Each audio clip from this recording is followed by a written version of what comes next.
নমস্কার বন্ধুরা, good morning. তোমরা সবাই কেমন আছো? আশা করি ভালো আছো, সুস্থ আছো, স্বাভাবিক আছো। আমিও মোটামুটি আছি। যাই হোক, সকালবেলা উঠে চাটা তো খেয়ে নিয়েছি। চা খাওয়া হয়ে গেল, হয়ে তারপরে যা বাসন টাসন ছিল সব মাজা টাজা করলাম, মেজে ধুয়ে মুখ টুক ধুয়ে বাসি জামা কাপড় ছেড়ে তারপরে ভাত বসিয়ে দিয়েছি। আর ভাত হচ্ছে। আর কালকে তো ডাটা শাক এনেছিলাম এখানে এক দিদির বাড়ির থেকে, সেগুলো কেটে কেটে সব রেখেছি। এখন জানি না ওটা করবো কি না, কেন আমাদের আছে বেরোবো, আমি আর আমার বড় মেয়ে। আমার এক দিদির বাড়ি যাবো, দিদির বাড়িতে আজকে ডেকেছে, নিমন্ত্রণ করেছে, কদিন ধরেই করেছে। তা যাবো যাবো করে হয় না, তা আজকে যাব। তাই মাত্র দিদি ফোন করেছিল যে কখন আসবি, না বেরোবো। তা যেহেতু ছোটো মেয়ে যাবে না, ওর বাবা যাবে না, ওগুলো করে নিই ওদের খাবারটা, তাই ভাত চাপিয়ে দিয়েছি। আর ডাল আছে মোটামুটি, আর কি দেখি না, ডাল দেখতে হবে ফ্রিজে আছে কি না, তা ওগুলো করতে হবে। আর কি আনে দেখি, কিছু একটা রান্না তো করে রেখে দিয়ে যেতে হবে। হ্যাঁ, ভাতটা আগে নাবো, ভাত আলু সেদ্ধ দিয়ে দিয়েছি।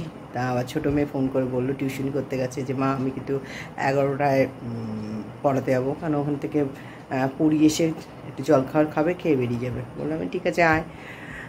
তাই বড় মেয়ে চলে এসছে ঘর থেকে, এখন ও মুখ টুক ধোবে, ধুয়ে চাটা খাবে, কে ও স্নান টান করে নেবে। ওই বেরোতে বেরোতে দেরিই হবে একটু, কারণ সব কিছু করতে হবে। আর ভীষণ মানে হচ্ছে ঠান্ডা লেগেছে, তা ভোরের দিকে খুব ঠান্ডা লাগে পাখার হাওয়ায়, আর নাকটাও শুশুর শুশুর করছে। চলো আগে দেখি, ভাতটা মনে হয়ে এসছে, না বাবু।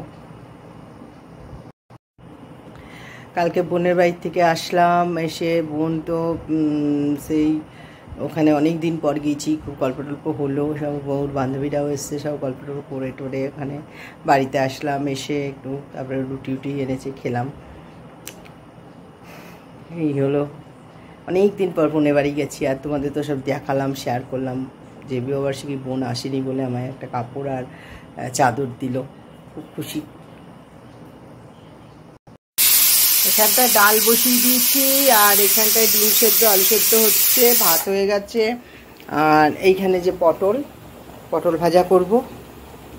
এবার ডালটা হয়ে গেছে, ওই দিকটা নাবিয়ে নিই, পরে ফোড়ন দিয়ে দেবো, একটু কারি পাতা দিয়ে ফোড়ন দেবো। চলো পটলটা ভেজে নিই।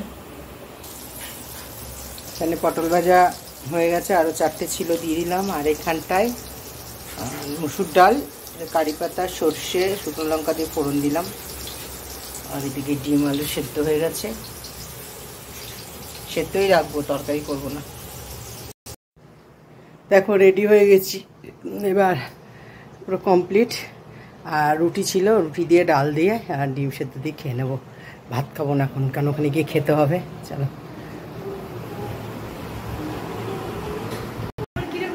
দিদির ঘরে চলে এলাম, এবার খাবো। এই ভাত, গরম গরম ভাত করলো। আর কেননা আমরা আসলাম, তারপরে রাস্তাতেই রয়েছি, ফোন করেছি, তখনই ভাত চাপিয়ে দিয়েছে, ভালোই হয়েছে, একদম গরম গরম খেতে হবে। তাই এসে ঢুকে পড়েছি আমি আর আমার বড় মেয়ে। খাওয়ার বাড়বে, দিদি খাবো। এই যে দিদি বাড়ি থেকে চলে যাচ্ছি, খাওয়া দাওয়া করে রেস্ট ফেস্ট নিয়ে চা বিস্কুট খেয়ে এখন চলে যাচ্ছি। ফটোগুলো তুললি তো দেখালাম তো, কালো ফটোগুলো কোথায়? কালো কাপড়ে। তা আর সেদিন তো তোর ইয়ে ভিডিওটা দিয়েছি, পাপিয়া দেখেছে, দেখে বলছে টেনা পিসিকে দেখলাম। ট্রেনে উঠে গেছি, আসলে ট্রেনটা একদম পুরো ফাঁকা।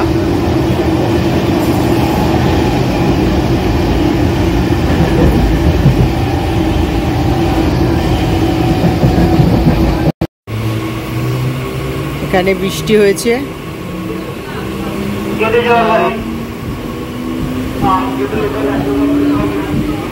ওখানে মেয়ে বসে আছে, আর এদিকে আমি বসে আছি।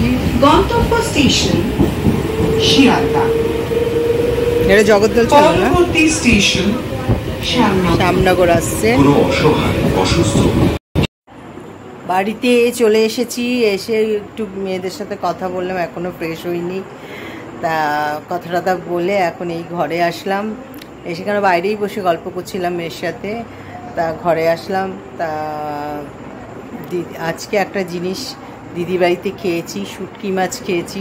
অনেক দিন পর শুটকি মাছ খেলাম, তাই ওই মেয়ের ছোটো মেয়ের জন্যও দিয়ে দিয়েছে, ছোটো মেয়েও খুব ভালোবাসে, তাই খেয়ে দে এসছি দুপুরবেলা, কারণ ওটার জন্যই আরও যাওয়া আমাদের।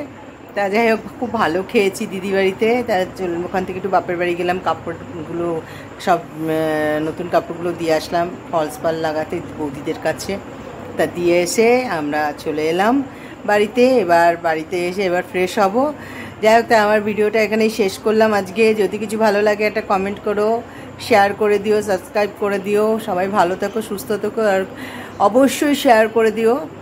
আর ভালো থেকো, সুস্থ থেকো। Tata, good night.